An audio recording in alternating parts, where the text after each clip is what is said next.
In week 4, they come back this year and win over the Tampa Bay Bucks 31-25. And once again, they keep winning. Jalen Hurts keeps cooking. 2 touchdown passes and an interview with Tom Rinaldi. Jalen, this team has won 20 of its last 21. Furious comeback a week ago. You hold off a comeback this week in the second half. What does this team understand about how to win?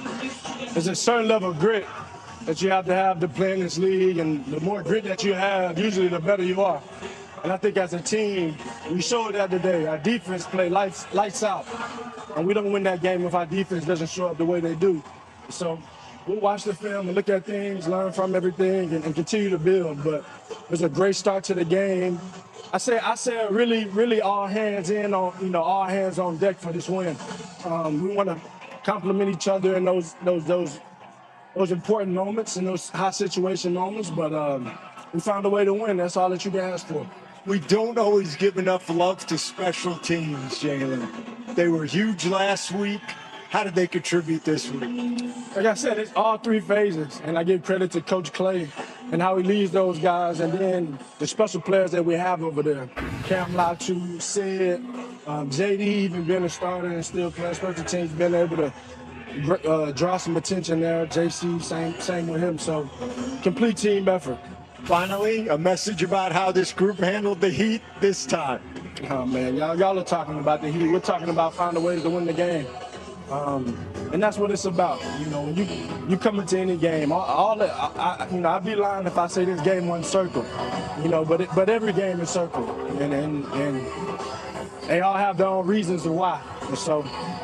Just by finding ways, we showed great grit, had a good competitive spirit about ourselves. When one was down, the other played up, and that's all you can ask for. So we'll learn from it all, get ready for this next game. You continue to find the ways. Always appreciate you, Jalen. Thank you. Good to see you. All right, how about Drake May and the Patriots hosting Carolina? Second-year quarterback, number down. 2 touchdown passes on the day for May. Only got sacked 1 time, over 200 yards. 42-13, New England on top of Carolina. And in addition to throwing those 2 touchdown passes, he also ran for 1 big win for the Patriots to get them to 500. Afterwards, May with Jen Hale.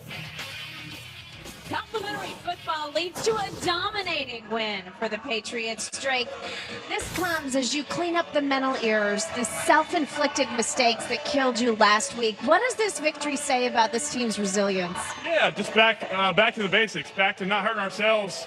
Full team win, defense, balled out. Marcus Jones on special teams, the whole special teams unit, and offense. We got some things going early, and kept it up. Stephon Diggs coming back from that ACL tear. He had over 100 yards today, almost as much as he's had the past 3 weeks combined. Where is the connection between you two? Yeah, it's continuing to grow it, each and every week. He keeps on getting better. He's getting healthy, and he's been healthy, and look forward to getting involved more. Drake, enjoy the win, and good luck next week. Thank you, guys. Go Pats. Guys. Hey, what a start to his second year. He's got 7 touchdown passes, only 2 picks, and has the Patriots all even at 500. We'll talk about that more later, but right now let's check out the Saints at the Bills. All right, Josh Allen getting scoped at running back, 117 yards rushing on the day, 31-19. Buffalo touchdown pass of the day, and Atlanta 34-27 on top of the visiting Washington Commanders. All right, a big comeback for the Falcons. Let's get back, Howie, to that Eagles and Buccaneers game. I know it's only 1 month in the season. They're 4-0. Yeah. But this team seems to be almost better than they were this time last year. Are they? Well, I think they're really a tough group, and I think Jalen talked about it after the game with Tom Rinaldi, and it took all 3 phases. It was special teams, defense, offense. They came out hot on offense, and I thought the variations in the tush push were great. I thought their defense played extremely well early, and they played extremely well late. I think this was, he can downplay it. Jalen can downplay it. 10 things to watch in Giants vs. Chargers darts. First, STRT coach Brian Dable made a change this week when he decided to start rookie Jaxson Dart in place of Russell Wilson. The move comes after the Giants failed to reach double-digit points in 2 of the first 3 games of the season. I think it will be a work in progress relative to him playing in his first game, Dable told the media Wednesday. Again, there will be some things that he hasn't seen. We'll try to do the best we can for him relative to our scheme, but it's going to take everybody. It's going to take the offensive line, the defense, the kicking game, and he just needs to go out there and do his job. Just make good decisions, throw the ball where he needs to throw it, make loose plays if he needs to make loose plays, take care of it. He doesn't have to do any more than that. One factor in the coaching staff's decision to go with Dart this early in the season is the rookie's performance during the preseason. Across those 3 games, the 22-year-old completed 32 of 47 passes for 372 yards, 3 touchdowns and no interceptions while adding 6 rushes for 52 yards, 8.7 average, and an additional score. The offense topped the 30-point mark in 3 consecutive preseason games for the first time in franchise history. The rookie will now try to lead the team to its first victory this season against an undefeated Chargers team. First of all, we've just got to continue to keep the main thing, process-wise, Dart said earlier this week. Everybody throughout a season is going to face adversity. I think for us, it's going to show what kind of grit we have as a team, character-wise.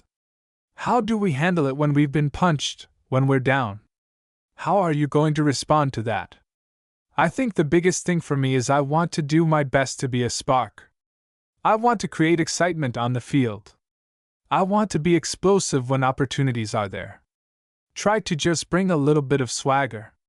All-time SCRES the New York Giants, 0-3, will host the Los Angeles Chargers, 3-0, at MetLife Stadium on Sunday, September 28th. Kickoff is set for 1 p.m. Eastern Time on CBS. This will be the 14th meeting between the two teams, with the Giants trailing the series, 5-8. The teams last met in Week 14 of the 2021 season in Los Angeles when the Giants lost by a score of 37-21. We've all got to do our job with Dart set to make his first NFL start. A lot of the attention this week has been on the rookie quarterback, and understandably so. But they will be going up against a tough Chargers unit that sits as one of the league's 6 remaining undefeated teams. We've all got to do our job, Dable said in his one-on-one interview with Giants.com. We're playing a team that's 3-0. They're playing good complementary football. They've won 3 division games. They've played on the road. They've played down in another country, Week 1 in Brazil against the Chiefs. They're confident. That's what happens when you win early in a season. Our job is to make sure that we do the fundamental things. We've got to tackle and block and throw and catch and play good situational football and play good complementary football. And that's what we're trying to do. The Chargers enter this game with one of the league's top defenses through the first 3 weeks. Los Angeles has the number 3 scoring defense, due in large part to their 2 passing touchdowns allowed, which is tied for the lowest in the NFL. Meanwhile, the unit ranks 8th in total yards allowed. On the other side of the ball, the Chargers' offense has gained the 6th most yards as Justin Herbert leads the NFL with 286.7 passing yards per game. Scat continuing to improve. A shoulder injury for Tyrone Tracy Jr. led to Cam Skitebo seeing the most action of his young NFL career in Week 3. The rookie running back finished the game as the Giants' leading rusher with 10 carries for 60 yards and a touchdown, as well as the team's leading receiver with 6 receptions for 61 yards. A big outing from Skitebo against the Chargers could go a long way in helping Dart out in his first start. He's done a nice job for us, Dable said about the young running back. There will be things that he goes through as a young player, but he's continuing to improve. And that's what you want out of your young players, guys like him and Abdul, Carter, and now we're getting Jaxson ready to go. It's a good young group of guys to work with. Skitebo's performance against a talented Chiefs defense was even more impressive when you look at the analytics. The young back forced 7 missed tackles, according to Next Gen Stats, and racked up 58 yards after the catch. He became just the 8th rookie in franchise history to have 60-plus rushing yards and 60-plus receiving yards in the same game. I've been around bigger backs that run with good pad level and power that could also catch, Dable said. He's another guy that, throughout the draft process, what you saw is what you get: competitive, tough, instinctive. I think he's going to be a good player for a long time. Chargers WRTRIOA's previously mentioned, Chargers quarterback Justin Herbert went into Week 4 as the NFL's leading passer with 860 yards through the air. Herbert has elevated his game this season with his 105.5 passer rating and 6-to-1 touchdown-to-interception ratio, but the play of his top 3 wide receivers has been a significant factor in the signal caller's early success. Los Angeles's offense offers a tough matchup for any defense with their wide receiver trio of Ladd McConkey, Keenan Allen, and Quentin Johnston. Allen currently leads the team with 19 receptions for 194 yards, while Johnston has a team-high 239 receiving yards on 14 receptions. Those two wideouts are tied for a team-leading 3 touchdowns apiece, all while McConkey, the number 34 overall pick in last year's draft, has 15 receptions for 163 yards. He's playing at a really high level right now, defensive coordinator Shane Bowen said about Herbert. Johnston's coming on for him. He's finding ways to get him the ball. Really, all 3 of those receivers are involved in the passing game.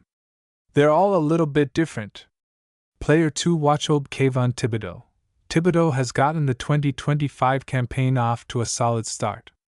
He ranks second on the team with 1.5 sacks and 12 total pressures, and now has a good opportunity to add to those numbers on Sunday.